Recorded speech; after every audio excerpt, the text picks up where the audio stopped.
I'll take the blame. So let's keep on loving, you're all I want. Keep on living and never stop. Keep on living, baby. Platinum Command's coming quickly. Des getting through nearer to the inside. Platinum Command though, and Platinum Command won it. Big Chief Poppy. All I want. Keep on living and never stop. Keep on. He's over it safely, Jack Frost. He's clear of Laykeeper in second innings. They'll tear the grandstand down. He's legion of fans. He's home. Jack Frost won the National. Keep on living. Just keep on living. Keep on living.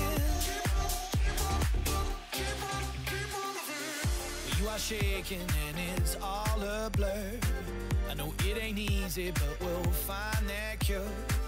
When you're on the train. The Racecourse Hotel and Motor Lodge 144th running of the Grand National Steeplechase out of Riccarton Park is our feature race on trackside this week. To you at home, hello and welcome to the first call, brought to you by IRT. Lovely to be back for another week, the second show of the season, and we are getting a little bit closer to spring. tab.co.nz, you'll find all of those markets. Jason Tarn, good morning. How's your week been? It's been fairly solid, Matthew. A very busy week. It was an awesome week there, 2 days of the carnival, and looking forward to the third day. The feature jumps race, won very impressively by Jack Frost, one of Aidan Rodley's favourite horses, signalled early on, well, I suppose a year ago, as you said last week. We're talking about this horse to win the Grand National Hurdles, and he did it in no uncertain terms. Yeah, and you've got to give credit to the Andertons because it was just perfectly planned, wasn't it? It was a very good ride from Stuart Higgins. He's obviously got himself into hot water, and it's been a bit of a talking point in the aftermath of that, but yeah, it was a really good day. And Matthew, tipping absolutely first class from you. Got a little bit lucky with a multi last weekend. Let's talk about another couple of points. Platinum Command, first of all, Winter Cup. There it is. Wow, that is a fill-up. That is a fill-up. Well done, Matt, because I think you, the big multi was the Igraine, Julius and Scapolo.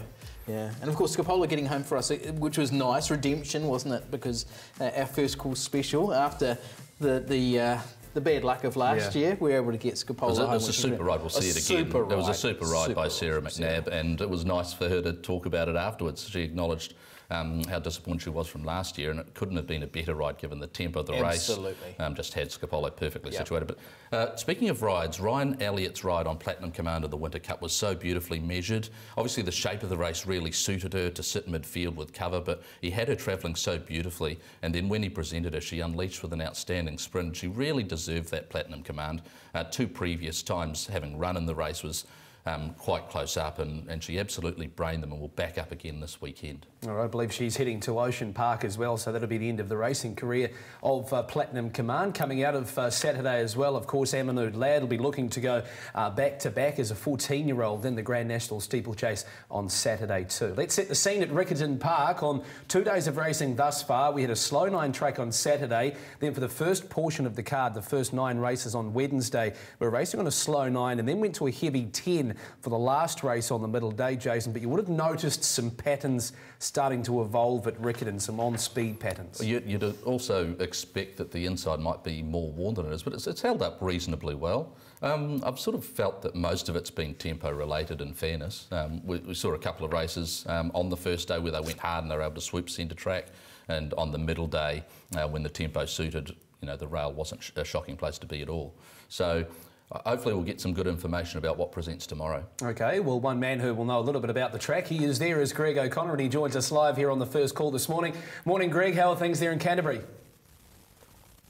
Yeah, very good morning, boys. Look, the sun's just peering through the clouds for the third day, of course, tomorrow. I think overall the carnival was played out beautifully. Track conditions-wise, OK, there might have been plenty of people coming here hoping to get maybe a looser track, very similar to what they'd had in the North Island for those Northern Raiders anyway. But we've seen the patterns of the way the racetrack is played. Basically, anything from 1 to 4 out from the running rail. Otherwise, any wide are very difficult to make up ground. But I don't see that changing a whole lot. I'm lucky to be joined by Jeff McLaughlin, who is one of the head stewards here for the RIU. And Jeff, the overall carnival you must have been pleased with thus far, because you know, it's played pretty fairly, hasn't it? Oh, it certainly has, Greg. You know, these I think there's only 2 3-day carnivals left in New Zealand now, and this is a majorly important one. Yeah, look, the racing's been great, it really has. One race that stands out is the Grand National Hurdle. On the day, massive scenes in the birdcage and you know, huge ovation when the horse came back. Subsequent to that, though, jockey Stuart Higgins has been charged with excessive use of the whip, and that's put a bit of a dampener on it because they were great scenes, weren't they? I can't remember a roar from the crowd when we were watching it, but when he got over the last fence, everyone to a man was yelling for the horse. And I think that shows you the standing that Mr. Anderton's held, and as well as the performance of Jack Frost. You know. But unfortunately, after that, yes, we've dealt with the unnecessary use of the whip on that, and it was most unfortunate. All right, we'll leave that there for now. What about the way this track's going to play on day number 3? So we had the rain leading into the National, a downgrade to a 10. Since then, what's happened weather-wise? We actually played better the last 2 races on Wednesday, Greg. They got through it after we had that heavy shower. We've had 3 mil of rain last night again. I think they'll get through it a wee bit easier than they did on the first 2 days. So I think it'll be a fair winter's track. Yeah, what about race pattern-wise? Because it has been an on-pace. I wouldn't say a bias, but if you haven't been somewhere near the rail, it's been extremely difficult, hasn't it? Do you anticipate that continuing? You might find it just plays. They may be able to come from the back tomorrow. There's been some good performances though, Greg. You know, I don't think I've seen a maiden hurdler win a race on the middle day like Blues Breakaway for a very long time. And some of those horses that have won have put on very good performances, and they just can't make that ground up from the back.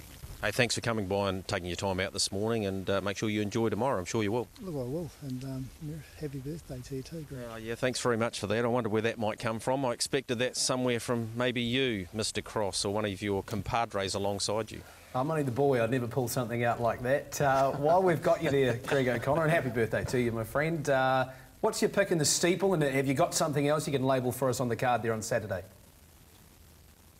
Look, really keen on Chocolate Fish. You only need to go back and have a look at the key lead-up race, which is the Coral, and how he ever jumped the last and then had to jump the Fallen Horse as well and still pick himself up. I think the track conditions will play a big part for him. Amanud Lad was great in that race, and what a story that would be is if he is able to get himself across the line and take out what would be a remarkable achievement at a 14-year-old to win the final of the big races that he has thus far. I'm with Jeff in the first race. How could you go past the maiden hurdle win on the first day and do exactly what Jack Frost did and then potentially come back to this carnival next year, although we did hear post-race from that maybe the steeplechase is where they're heading there. But there's what I'm thinking jumping-wise. I think some of the flat race, I'm looking forward to you boys' preview because there'll be a lot of video watching of those first couple of days, in particular the first day, because there were a heck of a lot of good runs, particularly in the race won by He Can Fly. All right, Greg, thank you so much for your time this morning. tab.co.nz, you can jump on there, log in and watch us live on the Watch and Bet app. There we go, some interesting thoughts. What do you think Greg will do on his birthday today? What do you think's on the agenda? He'll go home and do his form. I hope he gets to celebrate. Happy birthday, Greg. Yeah, exactly. He'll find us a winner or 3 tomorrow. What do you make of the comments around the track? Interesting. Okay, let's get into the preview then. We'll start off with the steeplechase, the 144th running of that, and it will be an interesting race. $4.40 for Wise Men Say is the current second favourite, a little shorter than his opening quote. Chocolate Fish at $4. Remarkably, he's only won 1 race in his lifetime. Here he is lining up for a prestigious jumps race as the favourite. Number 3, Tai Ho. Well, he's only raced once in the last 2 months, $5.20, and the 2 old boys up the top of the book. Well, Wise Men Say he's not as old as Amanud Lad, looking to become the first horse older than 12 years old to win the big race under the big weight. And of course, all of our jumping stats today, courtesy of Chris McQuaid, our jumping statistician. What do you make of this market here, Aidan? $4 around Chocolate Fish, is that a fair price? I think so. Obviously, the lead-up form's been strong. A horse who was coming into this at the right time and really nice performance. But obviously, you've got to have respect around those horses that have been there and done that, especially the horses that went so well in the Northern last year. Just be interesting to see if they can bring that Ellerslie form to Riccarton. Let's dissect the Coral steeplechase from last Saturday, where it was Amanud Lad, the 14-year-old, for Aaron Kudu and Paul Nelson getting the job done. Obviously, we had dramas at the last fence with Not a Bad Rooster going down. He seemed to be travelling okay at the time too. Yeah, he really did, and obviously it did sort of change everything in the race. You can see there where Chocolate Fish has come from, Jason. It's been a pretty big, last sort of closing stages of the race, at least from this horse. Yeah, in the end, 2 jumps for Chocolate Fish remaining. One, unfortunately, Not a Bad Rooster is the horse that was the second jump for it, and thankfully cleared both horse and rider, and obviously both relatively okay with Not a Bad Rooster lining up tomorrow. One thing about Amanud Lad, and I know you look at that and you say, well, Chocolate Fish was so unlucky, but one thing about Amanud Lad is that he is an excellent stayer. So he was still there and he still batted on, and okay, Chocolate Fish maybe lost conservatively 3 lengths and probably would have gone straight past and won. But it still wasn't a bad effort from Amanud Lad. Exactly. The difference being is that's, what, 4,200. Now we go to 5,600. And that's where those top 2 horses, Wise Men Say and Amanud Lad, are going to be in their element against some of those horses who are unproven up at the further distance. So while Chocolate Fish, I agree with you, while it did look eye-catching, and you think all things being equal, he'd have won the Coral, but the National's a different race and it's going to shape differently as well. And I think what will be really different about this is that every time they've come to a big race with Wise Men Say, that they've ridden the horse a lot more positively. I reckon Lupton will be putting this horse right in there, be in the top 4 or 5 and running, and it'll be different to the way that he's been dropping out. Because Riccarton is different to getting over the hills 3 times at Ellerslie, and even last year in the National he was ridden a lot handier, so he's a big improvement. The tempo of the race is such a big thing. You don't have the big opal there rolling in front like he did on Saturday at a very strong speed, which meant that a horse like Wise Men Say wasn't able to comfortably sit amongst the field. They were stretched out, so you'd expect that the tempo would be more placid, and therefore Wise Men Say would be closer in the run. So that's a huge thing. I mean, it's just Chocolate Fish has been there throughout the season and been so very consistent. I think you have to have him on top. But a horse like Tai Ho, for example, I know it's had an unorthodox looking preparation in that it's had more or less a month between its last run and then the run prior. But his jumping form is very, very good. Yeah. And he ran very well in this race last year, having covered Chocolate Fish. Yeah. So at his best, you'd have to have him there, I think. And the market has it, like the bookmakers haven't missed him. Yeah, it would give Stuart Higgins brought a memorable Grand National double as well. And obviously, this will be the end of his season, so we want to go out on a pretty high note.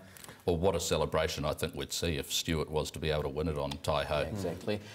Just on that, I don't think we can just let it go without any further. I know there was a suggestion there might be appealing things, but 8 weeks seemed very harsh, very harsh. And I know what he's done is wrong, and no one's saying it wasn't, but 8 weeks seems particularly harsh. And an $800 fine, so not an insignificant fine for the types of fines that we dish out for various things in New Zealand. When we compare it to other discrepancies, misdemeanours, it just seems... I felt an elder kilter anyhow. So you've got a couple of things going on at the moment. I mean, obviously from a punter's perspective, you take one view, and the things that matter is that jockeys ride horses out to the line and that they also try really hard. So you want penalties for jockeys that don't ride out to the line to be severe, and you're probably more forgiving on jockeys that are trying to urge their horses to do their best. And, obviously I understand the whip overuse. We need to be very careful of that. Oh, it's just unnecessary. There's no. But on the other side of it is what drives, like, are we being completely driven by perception of welfare as opposed to actual welfare? So I would say that Stuart Higgins very much has the welfare of his horse in his head, even though he did get carried away and whipped his horse too many times when the race was won. But he would have the horse's welfare in his head as much as anyone. Yeah. So there's a bit of a balance there. It sits uneasy with me, I must say, that penalty. Yep. It to me seems very harsh. Rules are rules. Is there a guideline?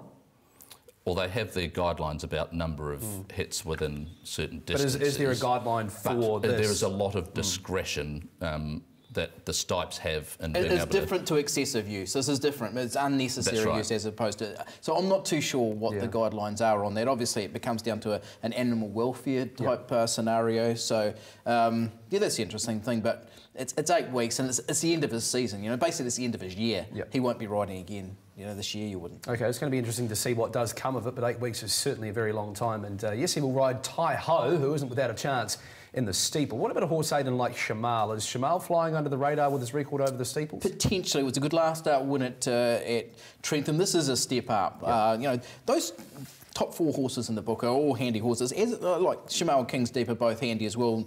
You know, you couldn't really fault what Not a Bad Rooster did the other day. But in a race like this, I want the best horse on my side, and the best horse in the race for mine, as Wise Men say. I'm happy to have him.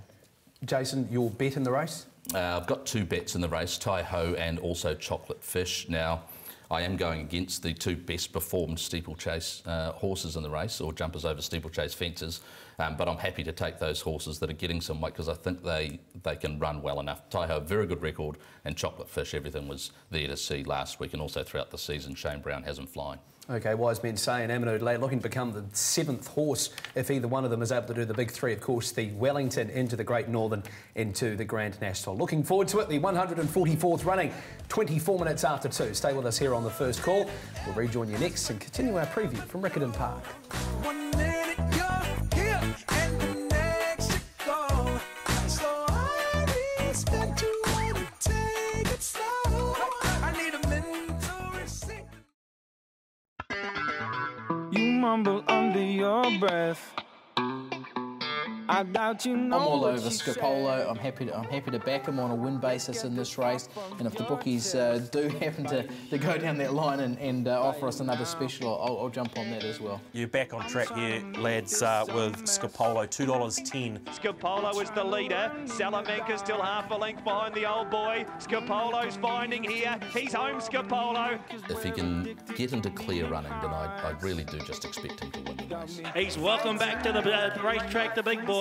Julius continues on his winning ways. Like I said before the race, he's a heartbreaker, so you want to break his heart, he's going to break yours back twice as quick. It's on the edge of emotion. I see that look in your eyes. Heartbeats getting away.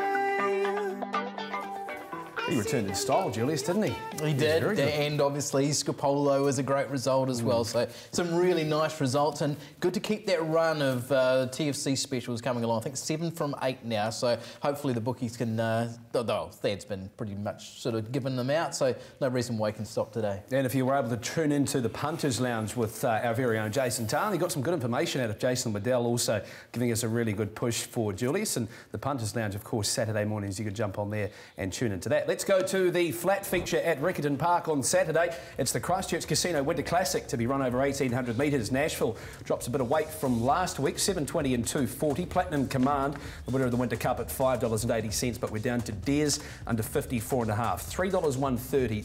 Is it getting on the short side for Des? Potentially, because he's still got a 3.5 or 4.5 kilogram swing against Nashville, who was very good last week. Platinum Command's okay as well, but there's a 6 kilogram swing between Nashville and Platinum Command that should be enough.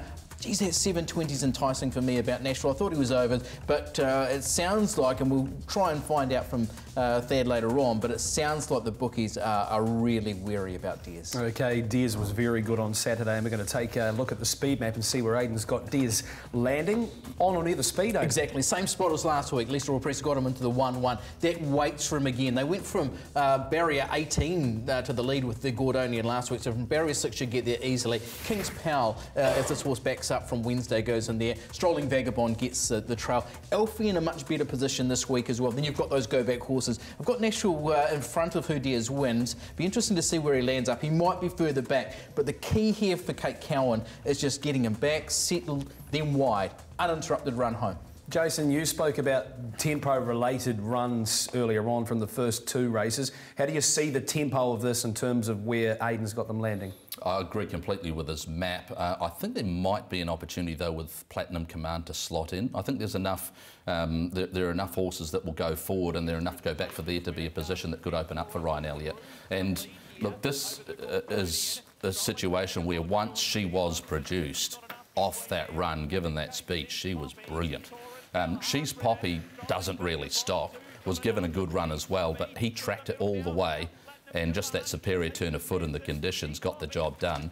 On the inside, you'll notice Des really winding into it late, probably didn't have clear running, and out wide, Who Dares wins, and through the middle, Nashville. There's a bit to take out of this race, Aidan. There was. The point about Dares is that race was very much a race that favoured the swoopers. The other horse who was pretty good after being somewhere near them handy was Strolling Vagabond. So they've run 3 and 6, but they've been the only horses who have been in that front division, who've been anywhere near them at the end. Now, Des, it sort of just took a little bit of time to get rolling at the top of the straight, just got into a sort of tricky position, but kept on kicking, and so against the pattern was very good indeed. But there's a 4 kilogram swing against Nashville. The more I look at that replay, the more I want to be on them for this Winter Classic. They went down in distance last year after winning the Winter Cup, went back and won the Open Sprint. This year they've decided to go up in distance, the Open 18, and I think it just suits them perfectly.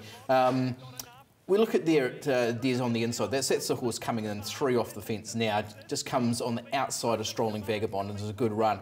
But like you say, Jason, Platinum Command was given the run of the race. I take your point about tempo, but he was given the absolute run of the race, like until probably the last 300, where maybe there's 100 of not being fully clear. But he was given a beautiful run. Exactly, but he should get that same run this time round, and with less pressure, it should work out just as well. But there's that swing and weights, and that's the thing that I take out of this race most of all is that this time Kate Cowan claims the 3, and it is so important. You know, there's a 6 kilogram swing from that horse to Platinum Command, and like he's only been beaten 4 lengths as it is, so. I just think this is Nashville's race. I have Des as my top selection, but I just couldn't find him at $3, and we'll hear from Thad Taylor later, and I understand that there's been some money for him, but I just simply can't find him at 3. And well, here's another point. I know you're liking Platinum Command. In the white handicap 2 starts back, Des was winning that race and comes in 2.5 kilograms better than Platinum Command from winning that race last time. So yeah, I've got Platinum Command in for 3rd. I actually thought that Who Dares Wins was a decent bet if he can cop the back up. Yeah. If he backs up, then he was one of the runs of the race, like we talk about Nashville coming between them. But 3.5 kilogram swing there as well, yeah, though. So if it does come out to weights, then I know he drew the outside, he does draw a little bit kinder, but he's still going to get back to last anyhow, isn't he? Well, that's the question. You'd love him to have drawn, say, 6 and be able to settle a pair or 2 closer, because he's shown when he does and can relax, he can really finish off. Like, his highest level's a very good level, and that showed that he is in great form. But if he can back up, then I've no doubt that he'll be in the finish off that. He finished the fastest of anything. Only narrowly faster than Nashville, and this time there's 3 kilogram swing. That's a fair point. Your bet? I'm not having a bet in the race, but I'd bet Who Dares Wins each way. I think the big unders is Des, and I also think Nashville is unders. Aidan? I'm going to take the unders, obviously, in this race. I thought Nashville was a peach of a price at $7, and I'm happy to have it. If you think that Nashville, I think he's a 1 in 5 chance of winning this race. He's a 1 in 7 chance with bookmakers here, and I think it's just playable. I've got a $10 win bet just to cover Nashville's win bet there. So basically, I'm taking the $3 to cover the Nashville win bet. So happens the Des wins, then I've covered the win, and I'll get the money back on the place, because I think it's the 2-horse race, Nashville against Des. Jason's going to play against this and get some value elsewhere. However, I'm going to take those 2 horses. You guys are just producers' dreams. Looking forward to the show next week. Let's turn the page to one of the more intriguing races on the card. It's the Millennium Hotels and Resorts Open over 1,400 metres it is. And we've got 650 for Salamanca, who gets back to 1,400 metres. Danielle Hilley will claim 2 kilos off him. In Finbar, 350 and 145 is the price he draws. Barrier 12 over 1,400 metres. Jason, I want to bring you in here. And how do you assess Finbar from the draw at the price over 1,400? He's a tricky horse because he's a horse on the way up and he hasn't done it yet. So you look at what he's done and you say, well, he doesn't come in overly well. But I think on what he has done, you can see that there's more to offer. His last start was outstanding. It was the run of the race at Oamaru. Yeah. If he started in the Winter Cup, then he would have been a tremendous chance, and we've seen that form look okay. So 1,400 metres, he's got a good enough 1,400 metre record. Maybe he's trained for 1,600, but look, in those conditions, I think if he's happy and well, then 14, 16, he should sit around there. Aidan, you've got a midfield. I have him no closer than that. The draw if he sat there with cover, then I think that would be a great result. Yeah, exactly. There seems to be a bit of pressure in this race for sure. But yeah, Finbar with the barrier draw is not ideal. I did speak to Gay Robinson during the week, and she said, you know, she was just gutted that the horse hadn't got a start at the Winter Cup, and she thought maybe a touch vulnerable at 1400 metres. But this is his last throw of the dice for the preparation. She's happy with him and giving him his chance here. Wiseact gets out the back door with speed here from Salamanca, Irish Excuse. Dynamic probably to go forward, and he can fly. Both of those two horses good last week. Let's have a look at Salamanca, Dynamic, Irish Excuse, Shara, Wiseact and Dress to Kill. This is last week, beaten by Scapola. What did you take out of this run, Aidan? I thought Dynamic in the trail here, if it had got a clear run, would have won this race. It was a very good move by Sarah McNabb to go forward. That meant that Dynamic's pocket would have beaten Scapola. Sorry? You think he would have beaten Scapola? I think he would have beaten Scapola if he'd got the run. You see, one thing here about Scapola, he doesn't quicken. And you can look there at Dynamic. If he got out 250 metres... He quickened as well as anything. But Dynamic was held in the pocket. If he'd got out and taken that spot where Scapola had come one off the fence, then he's in front of Scapola. Scapola's not getting the run, and you can see the way he's taken ground off Scapola. Oh, to me, they walked and sprinted home. They all sprinted within about 2.5 lengths of each other. I'm not a big fan of the race. It was a great ride from McNabb to put Scapola in that spot, because a length further back and she probably wouldn't have won it given how they sprinted. And that was a move for Dynamic though, wasn't it, to get off the fence and deny Scapola that run? He's a funny horse, Dynamic. He just doesn't win very often. I think you're going back a year when he won at Ashburton, and I've been on him a few times, and he sort of plods around there. So, like, I couldn't see him having won that race with much Give him any chance this week? Everything has its chance, but I won't be backing it. What do you make of Salamanca? Do you think Salamanca could potentially lead if it copped an easy sectional? Is 1400 at the stretch of his range? Well, Scapola goes up 4 kilograms on that run last week. He was good. He's solid. He's in really good form. He won well at Tarapa 2 starts back, and he wasn't far away. But like I say, the way I've assessed that race is I thought Dynamic was unlucky. Comes in a kilogram better than Salamanca, and I thought on the 2 runs that Dynamic could be turning the tables on Salamanca. Yeah. How did you like Salamanca, Jason? I had him below Dynamic, so I had Dynamic in for 4th. And what's 720 Who are you liking, Dynamic? Jason? Who are you liking? I'll get you the price that I marked Dynamic at. While he's doing that, I marked Dynamic at $9, so I can't have him as a back. Okay, Wiseact, blinkers on. She's been all over the show the last couple. Do you think the blinkers will sharpen her up? I do, and I think there's a big weight advantage. You know, Salamanca goes up 4, Dynamic up 3. This horse stays at the same weight. Now, without having a Scapola to compress the weights, Wiseact is in a whole lot better, and that undoubtedly was a sprint last time. The start before. Here's a horse who does like Riccarton, does like a heavy tracks, won 6 of 9. I've got Wiseact on top in this, and I thought was a horse with a pressure race, and I have met the bit of pressure in here, is that I'm quite happy to have Wiseact. So I'm going to back Wiseact and Dynamic on an each-way basis. Are you betting, Jason? I'll be backing Finbar. I think he's my bet of the weekend. He's in super form, and I think he's going to show himself to be quite a progressive horse in the south. So he's my best. I've a lot of respect for Two's Not Enough. Brings a slightly different form line than the others, coming back from the Winter Cup. I thought it was a good enough run in that race, and I think will be really suited to the 2 kilo allowance. So Finbar's my best of the weekend, and Two's Not Enough is another one that's probably worth specking. Just on Tena Komanyagi as well, she's leading that Winter Apprentice series. Wiramu Pin got suspended yesterday. He's another one who's right in the market there. Ryan Elliott got 3 points for winning the Winter Cup last week, so he's come up into 9 points now. So that series started to heat up. Yeah, okay, and Tena Komanyagi given an extension on her apprenticeship as well through until the end of July next year. Let's go to the rating 72 over 2,000 metres, the 4th on the card, the Heat Store Premier. Plenty of heat being thrown in here this morning. Hand it to Jonesy, $4.165. You would have been throwing a bit of heat at the tally watching that last week, were you? Didn't expect Hand It to Jonesy to be detached by 2 lengths like it was, but look, in saying that in the past he's been sort of ridden quietly, but from that point it was going to be pretty hard for him to get into the race. An issue is the draw again, like from a wide draw, then, well, it's either one of 2 things. You either be very positive or you drop back, and I don't know that maybe 3 wide with cover midfield could be okay, but it's just a very tricky draw. Okay, tongue tie goes on, hand it to Jonesy for Saturday's effort, and Rosie Myers jumps on board as the senior jockey. You'd imagine will help too. Locally sourced, generally a horse that gets forward, Aidan? Yeah, exactly. I think as the lead in the race, Jason probably not liking where I've got handed to Jonesy. He'd have locally sourced sitting last the way he's going today, though. I've got handed to Jonesy out 3 wide. I just wonder what they'll do. It is a bit of a trick. They've got the tongue tie on, but obviously Charlotte O'Byrne with the suspension out. That means I've got a senior jockey on, so it goes up 2.5 kilograms. Actually meets What's Up Elf a kilogram worse. Although handed to Jonesy, despite just running 8th, was still producing the fastest last 600 of that race. The run definitely had merit, and I think is a worthy favourite in the race as it's come up. You liking it here? I think the draw's a real issue. Like I'm just about betting it out of pride, really. But the draw's a significant issue. There's no doubt that that's where the horse could end up on your map, 3 wide without cover.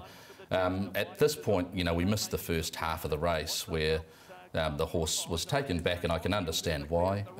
Dropped the bet and got detached, but they didn't go that hard, so you're sitting back on sort of a slow first part of the race. He winds into it well, but there's no way you can win from there. So that's just one of those things. Absolutely nothing wrong with the run on the face of how the horse is hitting the line. What's Up Elf was terrific though, wasn't it? Just liked the way that the horse really quickened into it. Second horse there, or the third horse is Peso, who's come out and won on Wednesday. Then you've got Smiling Assassin handed to Jonesy and Love to keep him behind. So and gets the opportunity to go into the right spot again. What's Up Elf from the draw. So.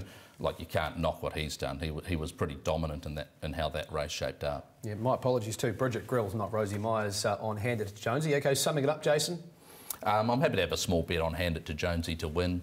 But again, given what we saw last week, that draw presents a similar sort of issue. Aidan, you've gone. I'm kind of the $2 each way. You've gone back to your old habits. Yeah, I have. I've gone back to it this time last year. So I'm going to have a very small each way on Whiskey in the Jar. A horse who, while running 10th of 18 last week, did run the fastest last 600 of that race and had been getting home nicely in the previous start. The blinkers go on, was second this day last year. There's just enough about this horse at a massive price. So we're getting 41s at the moment. That just have a little each way, just a spec. It's not in my top 4 selections, but at the price, I thought it was an over. What price would you take it down to? What would be the last price you'd take on that? On Whiskey in the Jar, I hadn't really summed it up. I haven't gone through, but I would have thought it's a far better than a you know, what is it, 2.5 price. So you know, you've spoken about the Peso form reference. Are we overlooking the man? The third on Wednesday was pretty good. That was in behind Locally Sourced, who's also in this race as well. So they were second and third in that Wednesday race. It took a lot of ground off those 2 horses. Yeah, it does make Locally Sourced 2 kilograms worse. Yeah. Although I thought one of he was the rider of the day the first day, I thought, Corey Campbell. Yeah. He was just in fabulous form. So, you know, Jonathan Parks was in great form on Wednesday, but Corey Campbell, I thought, was the jockey of the first day. All right, looking forward to that one. Race number 4 on the card. It is the Heatstall Premier over 2,000 metres from Riccarton Park. Stay tuned. We're going to continue our previews next on the First Call, brought to you by IRT.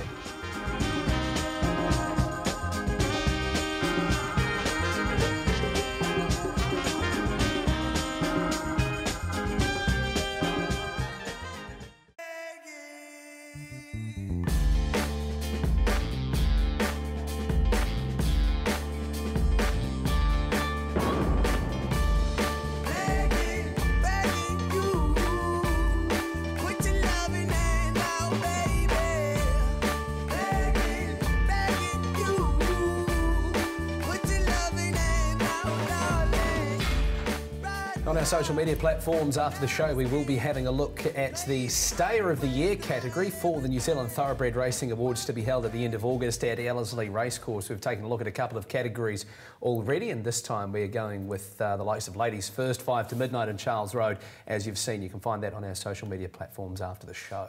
Let's have a look at Pukekohe now and set the scene for racing in the north. It is a heavy 11 track, and we're over 1,600 metres for race number 6 on the card with Do I Know You $5.20. Very Flash has come up very short, the son of Zed, who's won 3 of his last 4.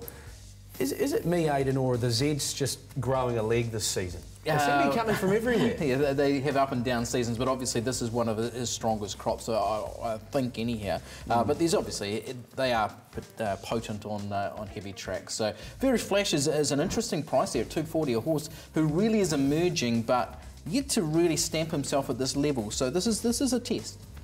Jason, what do you think about the speed map? I didn't put this one together, but I don't disagree with it. You know, He's Cavalier and Waipipi Lad are the two that you'd expect to lead, wouldn't you? Where Do I Know You gets to from that draw is interesting, because on occasions he can be ridden to take a spot.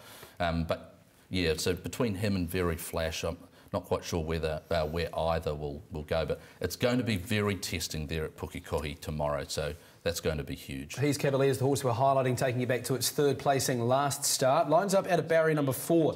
Rebecca Scott will claim the 4 kilos. Ridden last time and behind Shelley's Ace. It should be a decent enough form reference, Aidan. Oh, I think so. It was obviously a good win from Shelley's Ace. Irish Miss got just too far back.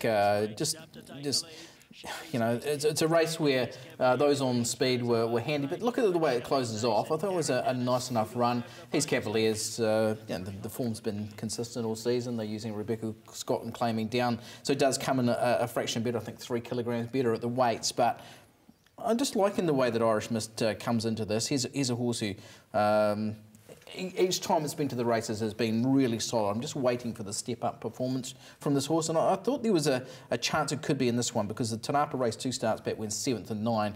There was just no chance, and that was basically a sit sprint. So what about Waipipi Lad, beaten 4.5 lengths behind Dougie 2 starts back? Do we take that sort of line coming into the That run was okay. That was in the same race as He's Cavalier as well. He's Cavalier did beat home Waipipi Lad in that race, and they're both dropping a kilogram. Waipipi Lad was really disappointing at New Plymouth last time out, and I think just, you know, was beaten basically 12.5 lengths and was there, soft run, dropped off them.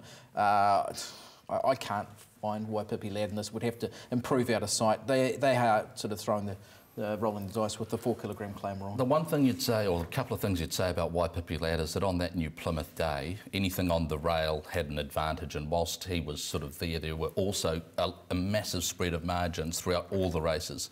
So you had horses that literally dropped out, and I think you can just about put a line through some of them if you can find other positive factors for it.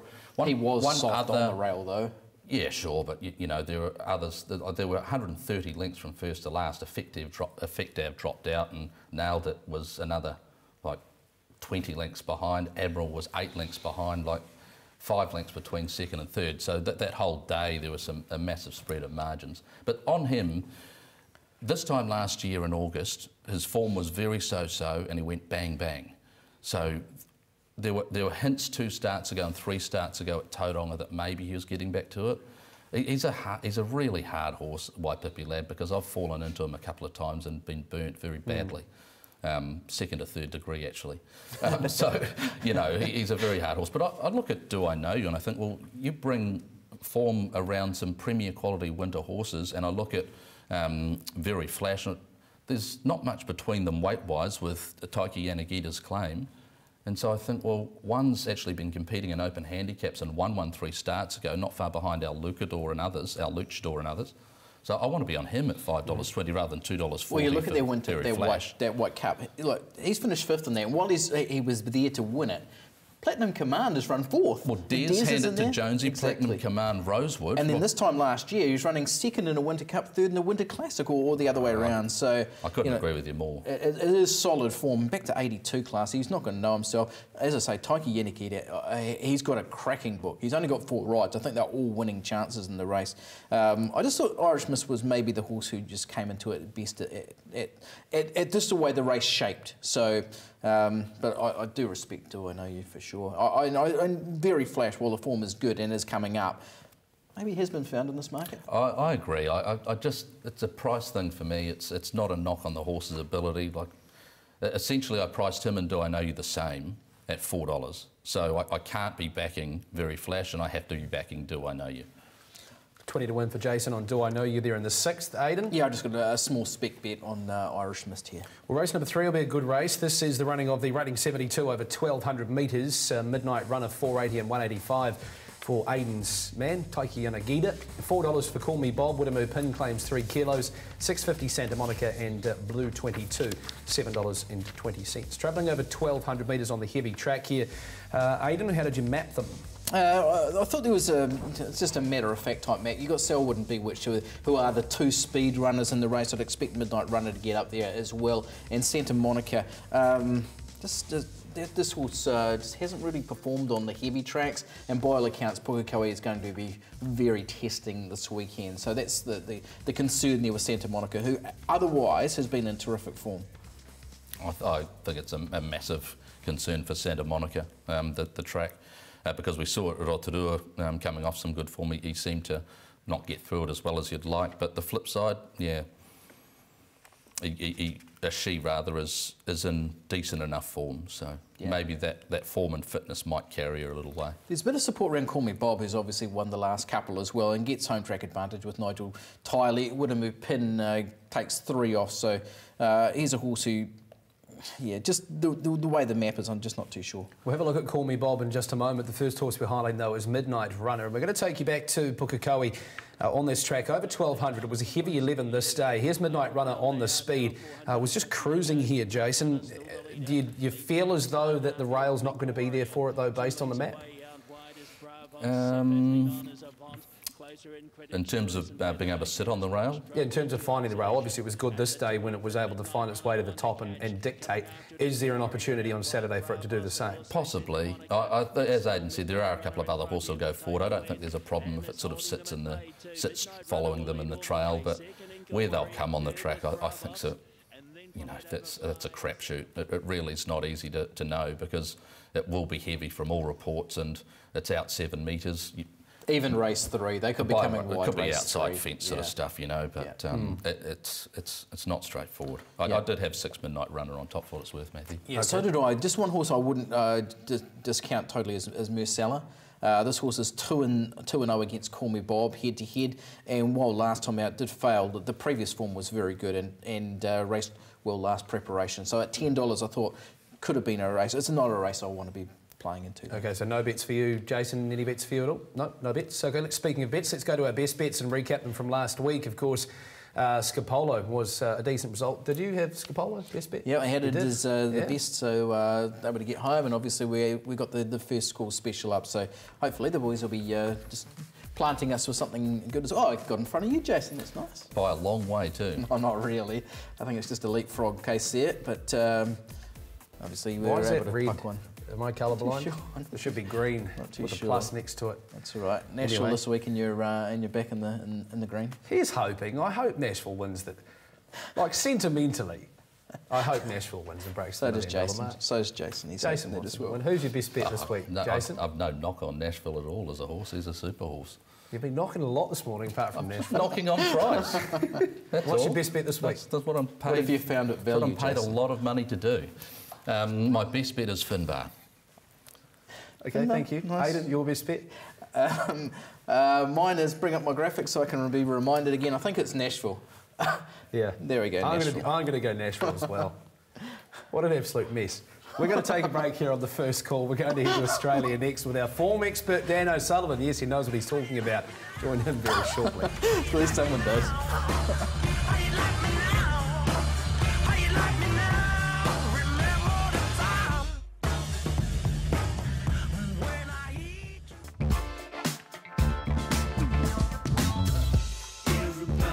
Welcome back to the first call, brought to you by IRT. Time now to head to Australia and Lincoln with our Australian expert, Dan O'Sullivan. Good weekend last weekend, Dan. Looking forward to the racing coming up. How are things? Yeah, g'day, mate. Really well, thanks. What's the weather like over there? Oh, look, it's fine. Winter weather down at Flemington. They're expecting some wild weather later today on Friday, so it'll be interesting. Really high winds and some rain. So it'll be interesting to see once we wake up tomorrow how that's affected the track. But in Sydney, it's beautiful winter weather in the low 20s. tab.co.nz meeting code 11 on Saturday is through from Rose Hill. And race number 6, Dan, is the race that we're going to talk about first. It is the Rosebud, where Plague Stone and Hugh Bowman have come up $2.60 with us. $4.40 for Oxford Tycoon, and number 8 Charged is at $6.50. What was your initial reaction when the markets came out for the Rosebud? Oh, look, my initial reaction was that it's quite a hot race. I mean, there's plenty of talented 3-year-olds in this race. I think there's 4 last start winners, as well as a couple of others that are first up, including Sandbar, who pushed the Blue Diamond winner all the way, written in stone, when he came to the Pago prior to the Golden Slipper. So written by, sorry, that was not written in stone. So yeah, it's a very hot race. There's 4 last start winners. My initial reaction was that Plague Stone 260 is a little bit short in the market, and after I did the race, that's certainly the case. We've marked him around $3.10, but I think he's clearly the horse to beat. There's always been a bit of a rap on this horse, going back to last preparation as a 2-year-old. He still had a little bit to learn, and his first up win at Randwick this preparation showed that maybe he's set to realise that potential. It was over 1,000, was a little bit unsuitable. He was slowly away, took him a while to hit his straps, but he was quite stylish in the end, winning only by half a length, but it was a win of a horse that's got a bit of upside, and I think that aspect in this race sort of makes him the horse to beat. But look, to be honest, at $2.60, I don't think there's any compelling value there. I'd sort of be looking for something in the low to mid threes, because there are plenty of other dangers like Oxford Tycoon, who marked 420. It was a really impressive win at Wyong last start. And there's other up-and-comers like Charge, who's trained by Chris Waller, who was a really nice win at Warwick Farm first up, and other horses like Golden Tycoon at longer odds, and of course Sandbar, who has that really one big run behind Written By, which would win this race easily. The rest of his form's not really up to this standard, but you just don't know how he's going to return. Out of all of the 3-year-olds in that race with a viewpoint to going forward into potential spring campaigners, which of the 3-year-olds are you most looking forward to, or which horse do you think has the most potential going forward out of that race? From this race, I think it's Plague Stone. He's the one that, especially if you reflect on his 2-year-old season, he was another one who, down in Melbourne prior to the Blue Diamond, was a close second behind the Blue Diamond winner, Written By.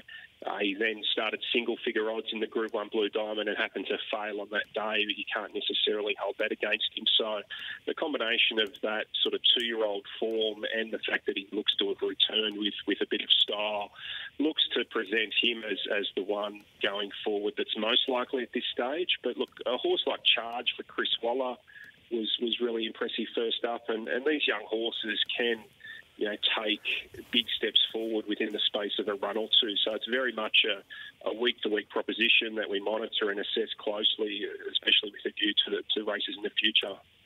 We're with Dan O'Sullivan talking about our Australian racing. Give him a follow on Twitter at TRB Horse Racing. Let's head to Flemington, Dan, and talk about one of the features down there, the Auries Star. And this one on NZ Racing is meeting code 12, race number 7.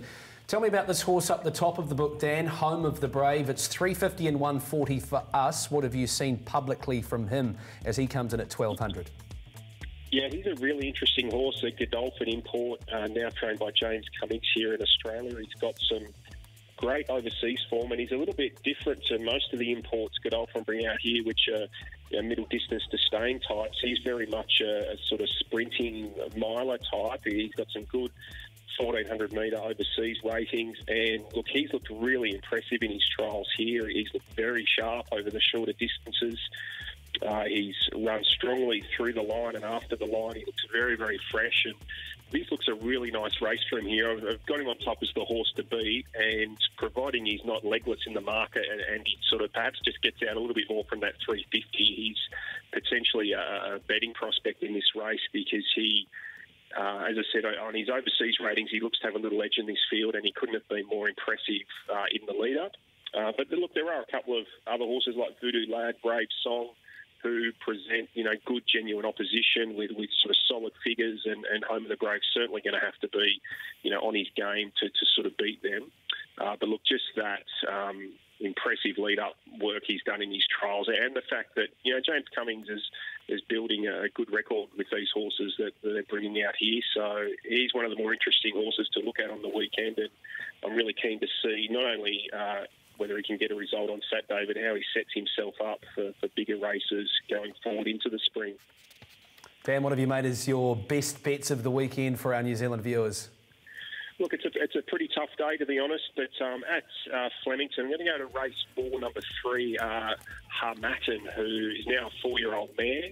She's resuming for James Cummings. She's a talented, mare, still very progressive. Last preparation as a 3-year-old, she went from a Sale Maiden, which is a sort of provincial maiden, all the way to placing at Group 3 level within a couple of starts. And look, on her figures, she's got a nice edge on the rest of these horses, which are more winter types. And although she's going to get a long way back in the field, that's not normally my go. I think Flemington is the right track to do that, and there looks to be decent enough speed up front. And she's around that 360, 380 mark in the market at the moment, and I think there's a nice edge in that market to sort of carry a little bit of risk of her getting back in the field.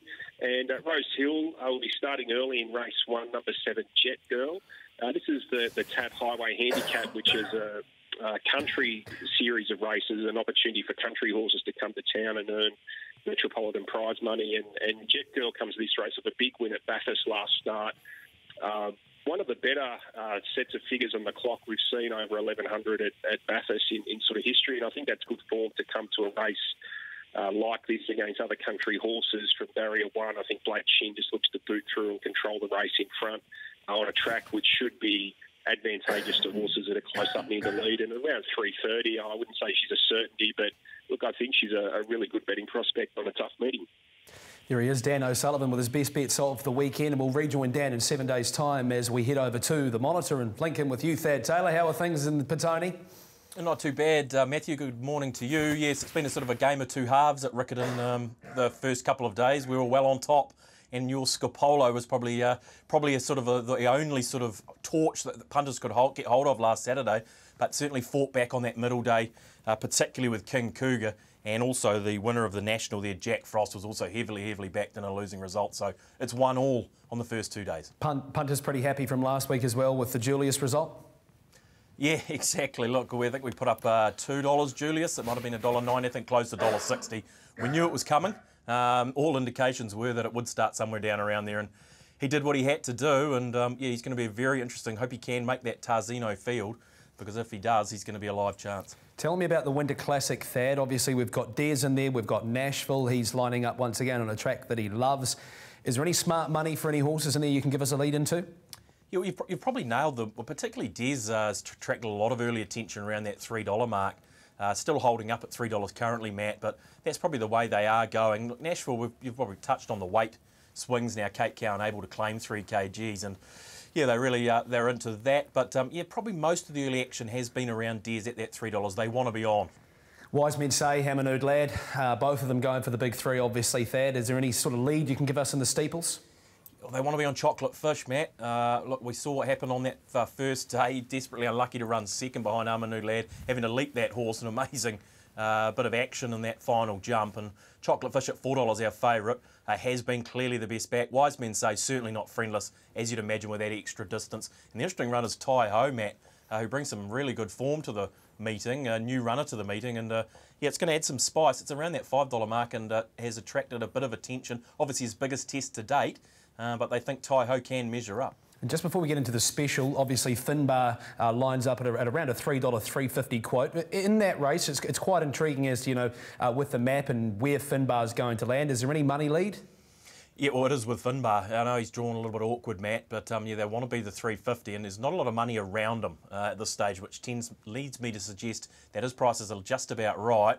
Multis in progress certainly being dominated by Finbar, so there's no money against him, Matt. There hasn't been a lot of money for him, perhaps for those reasons you mentioned with that map concern. I think we're 7 out of the last 8 or 6 out of the last 7 with our specials. You probably don't want to hear that, but you at home probably like that.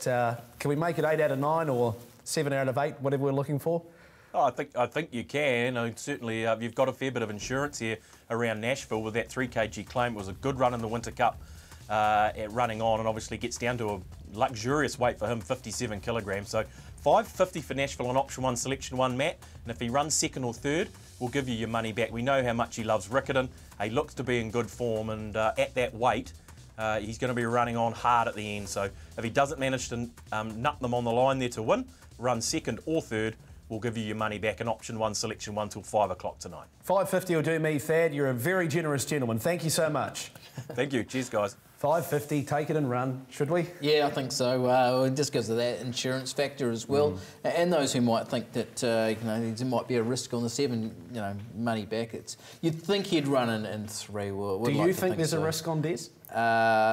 No, I'm liking Des. I liked him last week. He was my top selection in the Winter Cup. I thought his run was very good. So, as I said, I had it down to 2, and I thought that National, I think that's a really appealing special as well. Okay, tab.co.nz, you'll find that. Option 1, selection 1. Time now to take, we'll go through our bank bets. Try to spit that out.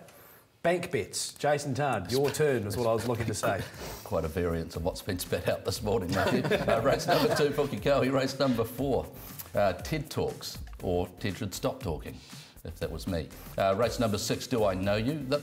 Ted Talks, I think, will be suited to the track. Forgive it its last start. It'll run, I think, closer to what it did first up this prep.